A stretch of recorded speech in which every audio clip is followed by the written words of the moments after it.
Halo semuanya, Assalamualaikum. Balik lagi di yang kedua, video aku yang kedua terkait dengan review pembelajaran yang habis aku dapetin di kuliah aku. Oke, aku masih bersemangat sekali. Ya, hari ini aku masih sangat membara rasanya untuk review. Nah, kalau tadi kita udah review terkait dengan materi psikologi umum 2. Nah, kalau sekarang kita bakalan review terkait materi faal psikologi faal 2. Ini masih tag video di hari yang sama, insya Allah upload di hari yang sama. Lagi-lagi mumpung kita lagi semangat, kita harus jor-jorin terus-terusan untuk bikin ataupun berkarya. Semangat semua, semangat. Nah, aku buka materinya dulu.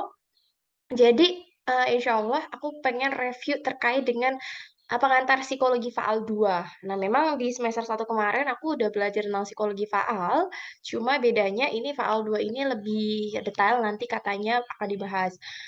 Dosennya siapa? Nama dosennya Pak Yudi Kurniawan MC, psikolog. Jadi dosen aku ini psikolog, dosen aku banyak yang psikolog, jadi bisa tanya-tanya konsultasi ya selama kuliah. Enaknya privilege ya kalau kuliah di psikologi memang begitu. Alhamdulillah, disyukuri sekali. eh ini jadi tiap belajar sama Pak Yudi itu enak ya. Aku suka karena penjelasannya detail terus enak. Beliaunya juga baik. Ngasih nilainya juga gak valid. Itu penting juga. Oke, kita back to topic. Kita akan masuk ke rangkuman aku. Aku ke tadi kemarin bikin catatan. Ini terangkum ada, ya Allah kekat. Ada 4 halaman. Walaupun tulisan aku tidak estetik bagi orang lain, tapi I'm happy with my bentuk tulisan lah ya. Siapa lagi yang akan menerima kalau bukan diri kita?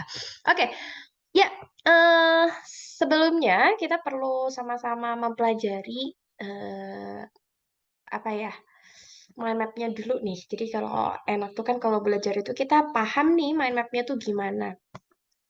Nah, untuk di psikologi faal ini sendiri, yang pertemuan pertama ini kita kan belajar tentang relasi fisiologi dan perilaku. Jadi, keterkaitan antara tubuh kita, fisiologi, fisik, gerak tubuh kita, apa yang tubuh kita lakukan dengan perilaku. Nah, kaitannya, nah kalau kemarin tuh jadi waktu awal-awal pertemuan itu Pak Yudi kasih video nih, video terkait pakai bahasa Inggris gitu deh.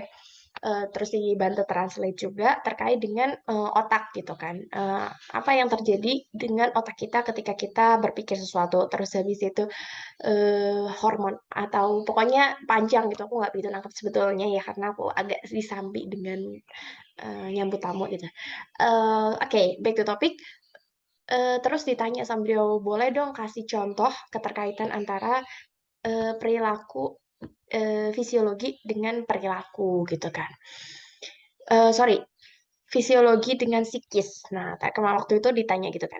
Nah, terus aku jawab lah, waktu itu tiba-tiba keingat dengan kontennya 1% di YouTube gitu kan. Olahraga di mana ketika kita berolahraga, eh, kita olahraga kan itu kegiatan fisik ya. Terus nanti tubuh kita akan menghasilkan hormon dopamin atau hormon kebahagiaan. Nah, dari hormon yang dihasilkan itulah ada perilaku-perilaku positif yang semakin muncul hadir dalam tubuh kita. Artinya hormon positif itu muncul ketika kita eh, bergerak gitu, melakukan aktivitas fisik yaitu olahraga. Nah, dari hormon kemudian ke perilaku yang positif itu. Nah, itu kaitannya. Atau contoh yang lain sih kemarin teman aku ngasih contoh ketika kita makan coklat, itu kan aktivitas makan, makan coklat. Terus ada hormon kebahagiaan juga yang muncul. Terus jadi kita lebih bahagia, lebih happy gitu. Stresnya berkurang. Itu kemarin dikasih contoh tapi koreksi dari Pak Yudi adalah asal coklatnya coklat yang emang coklat beneran bukan gula. Kalau sekarang itu kan coklat itu kan banyak itu kan gula ya, bukan coklat yang emang coklat asli gitu kan. Dan itu beda gitu kandungannya. Oke, itu terkait awal sekilas. Terus kemarin kita memang cukup membahas nggak begitu banyak ngebahas sih kalau menurut aku kayak lebih ke oh ya udah ngebahas aja gitu. Kemarin kita ngebahas awalnya kalau di slide-nya itu emang cukup banyak, tapi yang aku tangkap dan aku cukup dapetin adalah terkait what, why, how to, sama notes, beberapa notes-nya ini. What-nya itu, kalau kita bicara soal faal, ilmu faal, aduh sorry kepencet, ilmu faal, itu apa sih ilmu faal itu? Nah, kita perlu tahu nih, aku awal-awal waktu semester kemarin nggak begitu tahu faal itu apa sih faal. Faal tuh nama orang atau makanan atau apa gitu kan. Tapi ternyata faal itu adalah ilmu tentang alat dan fungsi tubuh manusia. Jadi atau bahasa lainnya fisiologi. Ya, ini ada di sini aku tadi sempat nyata juga. Psikologi, bukan psikologi, tapi fisiologi. Fisiologi. Nah, itu alat tentang alat ilmu tentang mempelajari alat dan fungsi tubuh manusia. Apa sih? Ya kayak bahasa gampangnya biologi ya lah ya. Terus kalau psikologi faal, jadi itu gabungan antara psikologi dengan faal. Kita tuh emang berkaitan gitu. Jadi psikologi kan ilmu yang mempelajari tentang perilaku manusia. Sebetulnya di beberapa sumber juga dikatakan psikologi itu juga mempelajari tentang mental, psikis gitu kan. Cuman semakin berkembangnya ilmu, sekarang sebetulnya kalau kata beberapa dosen psikologi Islam yang aku pelajari juga di lain kesempatan adalah memang psikologi barat sekarang lebih fokus ke perilaku, ngebahas perilaku. Karena kalau psikis, mental, em, sebagaimana yang diartikan dulu itu emang agak sulit untuk diukur gitu kan. Jadi psikologi Valen ini sebenarnya ilmu tentang tubuh dan juga psikis gitu. Ilmu tentang tubuh dan perilaku. Apa sih kaitannya antara tubuh, alat tubuh, kalau kita berperilaku sesuatu, nanti psikisnya gimana, perilakunya gimana. Kalau tubuh kita melakukan suatu respon tertentu, terus nanti psikisnya gimana. Itu what-nya. Nah, terus kenapa sih kita penting belajar faal? Nah, ini sebetulnya yang selalu jadi bahasan aku dan pertanyaan aku. Itu tuh kayak dari zaman aku sekolah dulu tuh aku selalu tanya gitu, kenapa sih kita harus belajar ilmu ini? Kenapa kita harus tahu dan menguasai ilmu itu kenapa? Dan aku senang banget ketika di perkuliahan adalah setiap awal mata kuliah, setiap awal masuk semester, setiap ketemu di awal pertemuan pertama di pertemuan satu atau dua gitu ya di setiap semester tuh yang aku jalanin tuh selalu dibahas why sih kita perlu belajar ini gitu. Kenapa sih strong why-nya tuh apa gitu. Kenapa sih kita perlu mempelajari ilmu ini. Misalnya ilmu psikologi faal tuh kenapa, ilmu psikologi perkembangan anak tuh kenapa, ilmu psikologi umum tuh kenapa kita harus pelajari. Nah, itu dibahas di awal gitu dan itu kayak dijembrengin nyohke gitu ya, nah, bahasa kasarnya gitu ya. Itu dijelasin dan aku so happy dengan strong way yang ditanamkan di awal. Jadi kita tuh tahu esensi gue belajar ini buat apa, atau seenggaknya gue tahu manfaatnya kalau gue belajar ini apa, ilmu ini memberikan manfaat apa. Jadi goalnya tuh jelas gitu, nggak jelimet. Ya walaupun jelimet tapi runtut dan ntar kita tahu nih kita melakukan sesuatu karena apa, motivasinya tuh datang. Kayaknya kalau menurut aku mungkin agak terlihat apa ya, terlihat bukan transaksional kali ya. Tapi bukankah manusia emang makhluk transaksional? Jadi aku menyadari betul bahwa kita setiap belajar kita butuh strong mind itu apa. Nah, jadi kenapa kita perlu pelajari psikologi faal? Karena psikis tuh sangat berkaitan dengan fisiologis. Jadi antara alat tubuh ataupun apa yang ada di fisik kita, raga kita tuh sangat berkaitan dengan fisiologis ataupun perilaku ataupun psikis gitu. Jadi itu nggak bisa dipisahkan. Misalnya tadi, eh, misalnya indera perabaan gitu. Kalau semester lalu contoh indera perabaan atau indera yang lain pendengaran misalnya. Kita berisik nih tetangga kita dengerin dangdut. Itu tuh kayak berisik. Kita kan secara terus perilakunya jadi kesel kan. Perasaan kita kan jadi nggak nyaman kan, kesel kan. Karena kita mau tidur kita nggak bisa tidur. Karena tetangga kita berisik nyetel dangdut misalnya itu tah. Itu terus how to-nya how to terkait. Nah, ini aku buka sedikit ya. Ini prosesnya, jadi pola-polanya. Proses psikologis. Nah, ini proses psikologisnya ya. Proses psikologis ini polanya.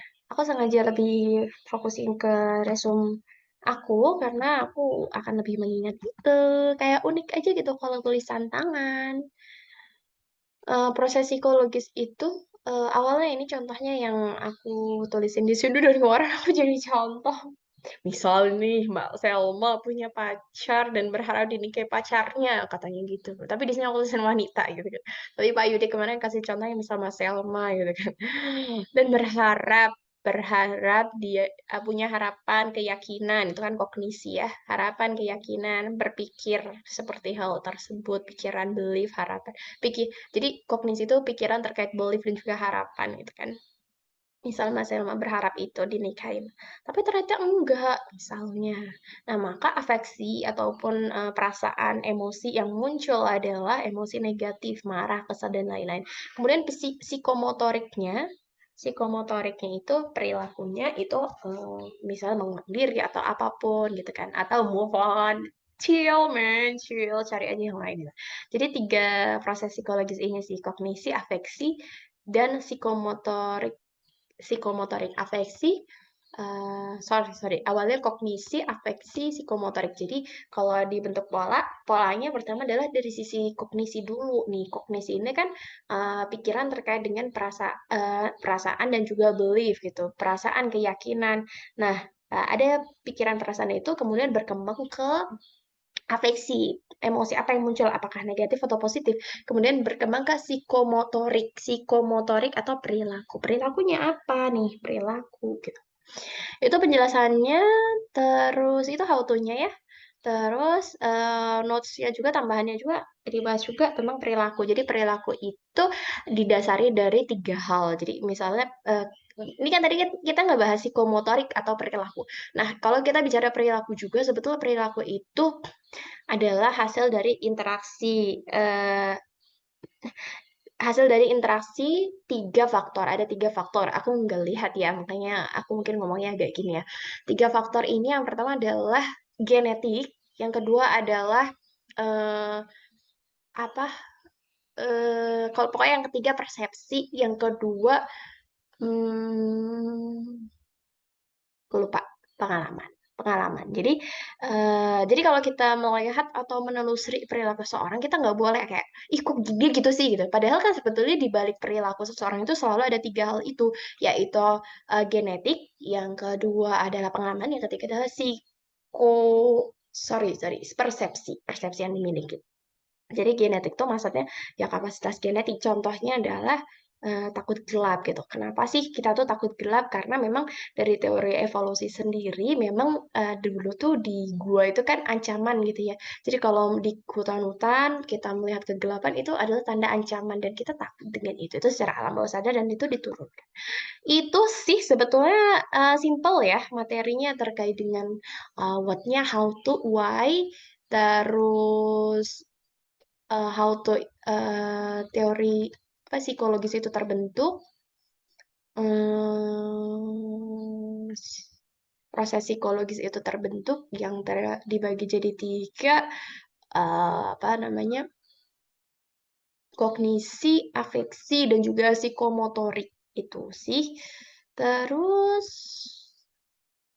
oh iya, ini ada tambahan sih, paling tambahan-tambahannya tuh kayak di sini sih, inten, ini kemarin nggak begitu di itu sih, nggak begitu dibahas.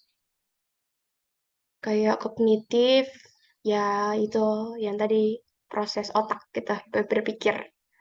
Emosional, ini terkait dengan afeksi, konatif, konation, konatif itu kemauan, nafsu manusia, nafsu hasrat cinta, gairah, idaman, tuntutan, yang dimana gairah, nafsu, keinginan itu tuh menuju gitu ya, arahnya menuju pada dan mengejar sesuatu sehingga mengejar motivasi. Kalau kita bilang motivasi, motivasi itu kan alasan yang bikin kita tuh tergerak. Jadi kalau kita nggak punya, sebenarnya kalau kita dibilang nafsu itu buruk ya nggak juga. Nafsu ada positifnya juga, gairah juga ada positifnya juga. Sehingga dengan gairah, dengan nafsu, dengan hasrat, dengan keinginan tadi, sehingga kita menuju pada motivasi. Nah, ketika motivasi itu kita punya, jadi kita tergerak untuk melakukan sesuatu. Ya, contohnya aja, simpelnya aja seorang jomblo gitu ya, kemudian tertarik, ya, cinta. Kalau dibilang cinta mungkin jauh lah ya, tertarik dengan someone lawan jenis gitu ya. Kan tertarik gitu, kemauan dia punya mau nih gue pengen dia gitu kan. Ada yang dari sini kan dia tergerak kan, ada tergerak untuk mengejar sesuatu-sesuatunya itu adalah lawan jenis itu. Sehingga dari situ dia punya motivasi, oh gue pengen ngejar dia, biar ngejar dia cari caranya gimana, oh dia sukanya begini-begini nih, dia biar selevel nih gitu kan contoh, atau biar yang lain-lain, jadi kayak memantaskan diri. Walaupun itu kalau dari Isa mungkin agak kurang pas karena harusnya memantaskan diri karena Allah bukan karena manusia. Manusia mengecewakan. Maksudnya kalau ada sama manusia tetap ada sisi kecewanya. Cuman itu motivasi kalau kita bicara soal motivasi. Gitu kira-kira, terus ada tambahan notes-nya juga kalau dari apa dari presentasi Pak Yudi kemarin, ada alat-alat tubuh manusia dibagi jadi 4, pertukaran zat, reproduksi, gerak, koordinasi. Tapi ini nggak begitu dibahas sih kemarin sih, jadi aku nggak begitu ingin menyimpan di dalam memori jangka panjang aku, semoga nggak begitu dibahas saat ujian. Tapi intinya pertukaran zat, reproduksi, gerak, koordinasi. Pertukaran zat, reproduksi, koordinasi, gerak. Gampang sih untuk diingat lah. Gitu kira-kira, semoga bermanfaat. Ini pendek aja karena aku tadi sudah banyak sekali membuat catatan ini. Merapikan, aku masih ada psikologi anak, filsafat ilmu. Mungkin next lah besok aku inilah ya, aku save. Terima kasih. Assalamualaikum warahmatullahi wabarakatuh. Semangat, semangat, semangat belajar berkarya.